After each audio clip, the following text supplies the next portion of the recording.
And we have a series on our hands. I wanted to keep this going regularly.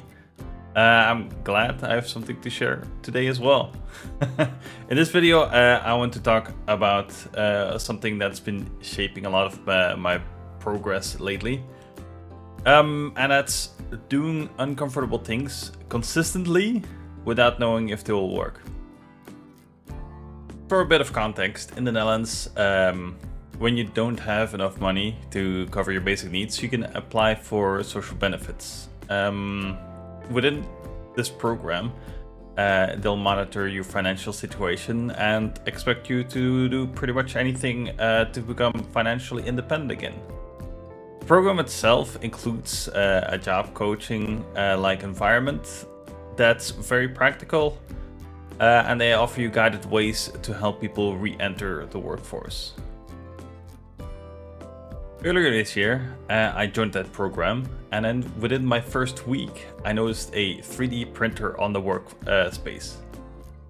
I had no idea what you could do with it, what to even do with it, but I was curious. I've seen these things in videos, and in plenty of other spaces where people would print some pretty cool things with it. So pretty much I stuck around.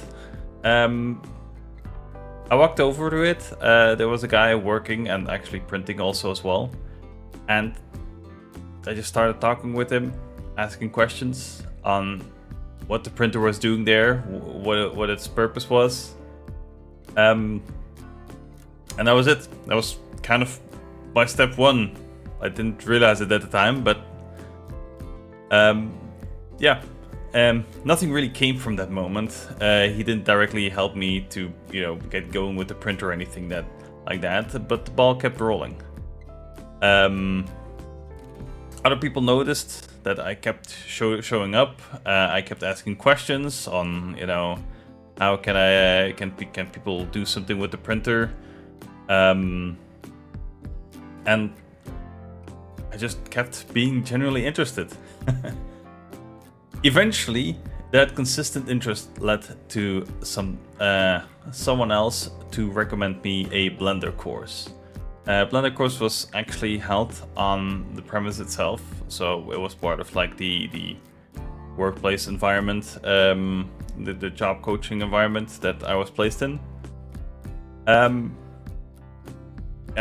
that's how I ended up starting with Blender. Not because I had a grand plan or anything like that. I just stayed curious, and I kept doing the awkward thing, and I was asking questions, asking for help. That wasn't just a lucky moment. I've had to crawl out of my comfort zone again and again, and honestly, in the moment, it never feels great. Whether it's asking for help, trying new tools, or even putting these videos out there. It's all mildly uncomfortable, but over time it becomes a pattern. And it's paying off. I've had to shift how I live and work quite a lot. I went from pretty much having no weekly structure or schedule to having to show up every day. I dropped the Duolingo grind and started learning Korean proactively, using music with lyrics and building my own flashcards. I went from having like no checks or feedback at all to having regular bi-weekly check-ins with mental health professionals and also my friends. And now I'm doing daily check-ins with ChatGPT.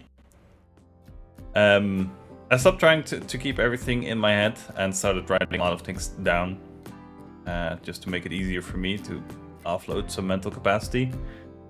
And I went from just trying to survive to learning again, taking small, deliberate steps.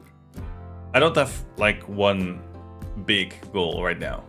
I do have multiple smaller, meaningful goals I'm working on. Like finishing some Unity tutorials so I can get going with that, learning the basics of web development and getting better at Korean, and also creating a little bit more content. I'm still trying to figure out how to fit all of these together, but that's okay. Progress isn't always linear. Sometimes it's about giving yourself some space to explore while still moving forward.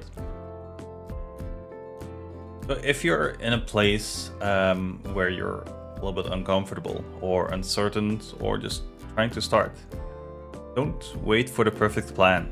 Just keep showing up, stay curious, take the next step, even if it's a small step and an awkward step, or a step that you don't really know if it leads to anywhere. Thanks for being here, and see you guys next time.